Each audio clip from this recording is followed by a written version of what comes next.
Okay, now if you're like me, I was first taken by the movie Severance by the promise of female nudity. Right away, these two ladies have fallen in a hole and you know they have to take their tops off to get out. And then it cuts to another story. And for the first 20 minutes, I'm just thinking, I'm going to sit through this so I can get to the promise of female nudity.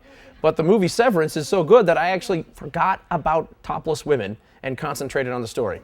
Yeah, that's breaking news.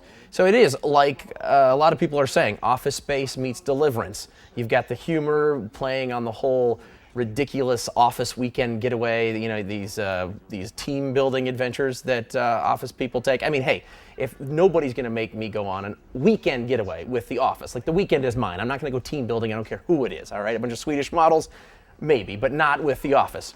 And so you have a lot of irony here, and with the whole Office Space Deliverance thing, it's like one of those 80s juice commercials where they would say, like, mango and watermelon were never meant to be together. But this blends really nice, and it's got a tangy twist with all the political references. There's a guy who says right before he launches a missile launcher to kill a bunch of the killers, says, you put the label terror on it, I'll kill it.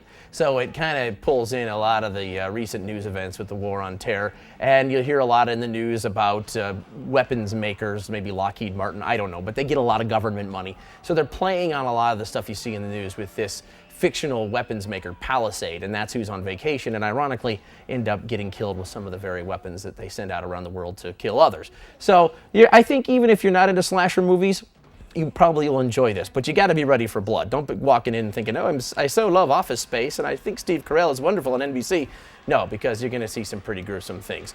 But you people who are really into slasher movies, who just can't wait to see people pulled apart on YouTube or whatever, you go to rotten.com and get your rocks off, you may be a little bit disappointed because the creepiness subsides a little bit and it gets more involved in the political message. But all in all, Severance is a very, very good movie. I mean, I'm talking, like, I was more pleased with it than Shrek the Third or Spider-Man 3, maybe because my expectations were lower, but as far as just a movie in general and getting the job done and not taking 3 hours to do it, I really appreciated it. But just because I say I liked it better than Shrek the Third, don't take the kids. No.